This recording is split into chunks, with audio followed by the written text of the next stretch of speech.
ప్రతిపక్ష హోదా ఇవ్వాలి. ప్రతిపక్ష హోదాకి ఇది ఉండాలి అది ఉండాలి అనడానికి ఏం లేదు.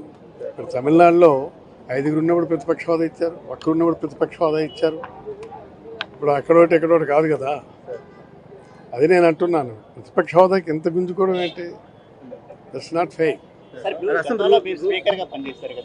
అదే చెప్తున్నాను, తెలుసును కాబట్టే చెప్తున్నాను. గతంలో పీజేఆర్ అపోజిషన్ లీడర్గా ఉన్నారు, పి జనార్దన్ రెడ్డి గారు. అలాగే ఇవాళ ఇక్కడ మనకి 11 మంది ఉన్నారు. ఇవ్వాలి, మన హ్యాస్ టు గివ్ ఇట్. దానికి మనం ఏం చేస్తాం? వాళ్ళు ఇవ్వమంటున్నారు, మనం ఇవ్వాలంటున్నాం. Let it be decided. వాళ్ళు చెప్తారండి, వాళ్ళు ఏదైనా చెప్తారు. వాళ్ళు చెప్పిన దానికి మేము కొట్టాలా? ఏముంది, మన అపోజిషన్లో 36 ఎంపీస్. ఏ మాధవరెడ్డి గారు లోక్సభలో leader of the opposition.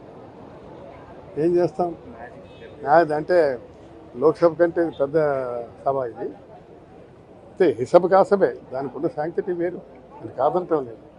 Right వాళ్ళ నిబంధన ఉందంటున్నారు, మేము చేసి చూడమంటున్నాము.